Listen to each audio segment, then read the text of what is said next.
Hi, you don't even look tired. Oh, it's the trick of the under eye concealer. Do you have a copy of your book? Because it's such I a perfect do. book for Mother's Day. Nobody will tell you this but me, which is just a beautiful book. Tell people who might not know a little bit more about it. Sure. So my book, Nobody Will Tell You This But Me, is my grandmother's life story told in her voice from beyond the grave to me. She and I were extremely close, and after she died, I started writing in her voice as a way to feel connected to her again. And so in this book, she passes down wisdom and family stories and advice, a lot of advice. And I'm a comedy writer professionally. That's what I do when I'm not an author. And so a lot of the book is told in dialogue, and parts of it can be very funny. But I would say overall, it's a touching tribute to a woman that I loved. It's so nice. And you had worked with on the Jimmy Kimmel Show forever, right? Yeah, I've been a writer on Kimmel for 8 years, and I actually gave my my notice 3 days before the lockdown. So our goodbye party was on Zoom with Jimmy and I were. Aw. Do you still feel good about that decision? Are you like, Yeah, I go back and forth, but I feel like it's given me a lot of time to focus on the next thing. The book, Nobody Will Tell You This But Me, I'll hold it up again, was optioned. It's being made into a movie now, which is yay? super exciting, and I'm writing the screenplay. So if anybody knows how to write a screenplay, please just respond in the comments. Any ideas you have? Who's making your movie? It's with Sight Unseen Pictures, and they made Bad Teacher and Dear White People and a bunch of great films in the past few years. And there's a wonderful female director, which, oh, somebody's saying, hold it up again. Yep. Here's the book. It's Nobody Will Tell You This But Me. Nobody will tell you this but me by Bess Kalb. So go buy it, then I can feel like I didn't waste my time. No, I'm kidding. I'm totally kidding. Nobody, it's been really wonderful. Barnes and Noble picked it as their Mother's Day pick. Oh, So yeah, it's that's right great. on the homepage of Barnes and Noble. When you go on, it's this cover of my book, and so I've seen it go from number whatever 100 to now it's something like number 90 on overall of all books in Barnes and Noble, Wow. which is very different from when we first spoke and started talking about the book. I've just been like so gratified and so touched that my grandmother's story resonates with so many people. I feel like so many people are missing their grandmas, missing their mothers, feeling disconnected from loved ones now. And I wrote this without knowing that we would be in a global situation, of course, where people would be really yearning for their family and yearning especially for older family members. And so, um, fortunately, it's a quick book. People are like, I read it in one sitting. It's only 220 pages, a lot of it's dialogue, but in the course of that sitting, I'm so glad to give people the chance to feel connected to a loved one again. In the comments actually, so Lisa from Minnie Rose says the sweater that I'm wearing, because Minnie Rose has sent me a couple sweaters, I think, to help me not look as schlubby as I have been looking. Anyway, it's bad when like complete strangers are like, let me fix you up a little bit. Anyway, so Minnie Rose has sent me 3 of my new favorite sweaters. This is one. You can look at all Love my it. past Instagram lives for the others, but she said that the company is named after her 2 grandmothers, Minnie Oh and my goodness. Rose. See, So there there are a you go. lot of grandma people out there, is what I'm figuring out. There's like I've read every single Twitter reply, every single Instagram comment to my page with people telling me their stories about their loved ones, and that's been such a fun byproduct of putting my story out into the world, is that now people are sharing theirs with me, and some of them are so touching and so lovely and so different from my book and my relationship with my grandma. But I love that it's given people the opportunity to really think about where they come from as women and as mothers, like that we are really just inheriting, um, we are inheriting our mother's anxieties and knowledge and wisdom and love, and that makes us who we are. It's so true. I know. I have a special place for my grandma too. I mean, one is still alive and one passed away, and yeah, there's just nothing like it. Anyway, point is, it sounds like the bond between a grandparent is also as rewarding for the grandparent as it is for the grandchild. Because as you know, obviously up till now, you and I have been the grandchildren, and but now with kids ourselves, right? You can kind of see what that might be like on the other side.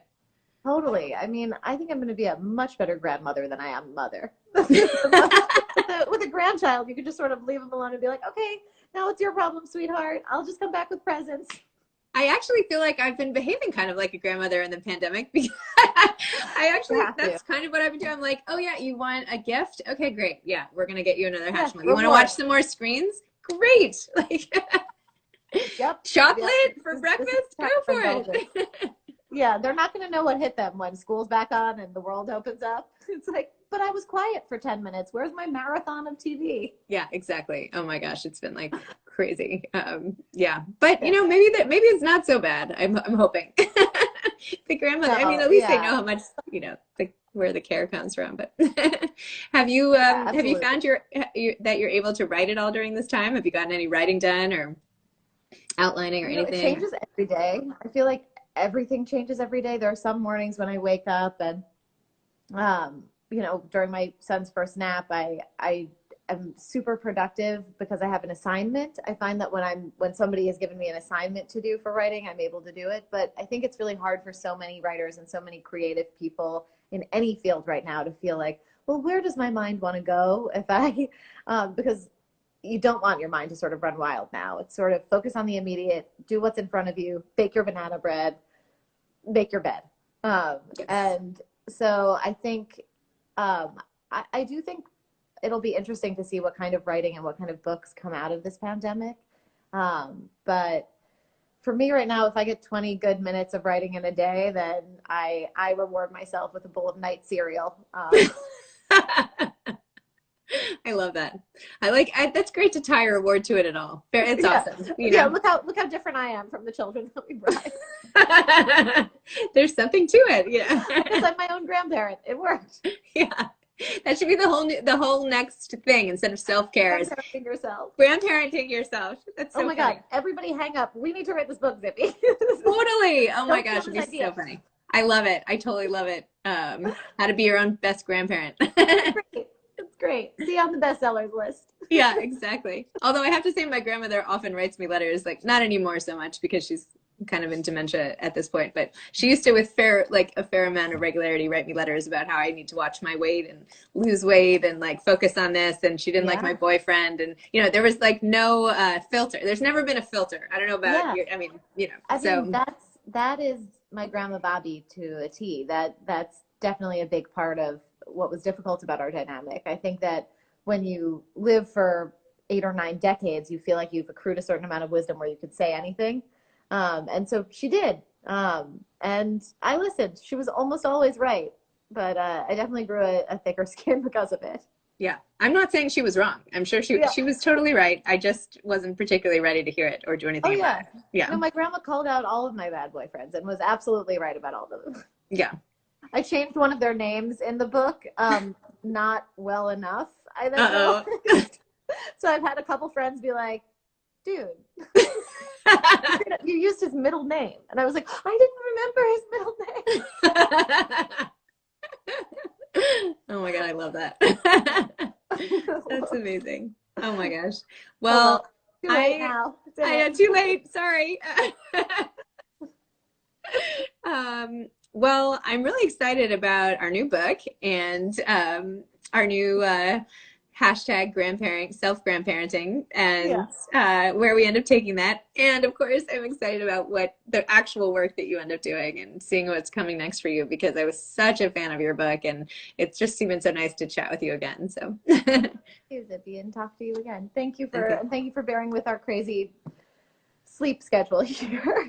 I am so in it. I could not understand you more. I am like living through. I get it. And I'm glad you rallied and came on, and you know, that was awesome. Thank you so much for having me. Have a great day. And just hold up your book one more time. Nobody will tell you this but me. Thanks for checking it out. And also thanks to I hope that you support an independent bookstore on either bookshop.org or IndieBound. A lot of independent bookstores are struggling right now. So it's a good way to keep them in business. Buy any book from them, not just mine.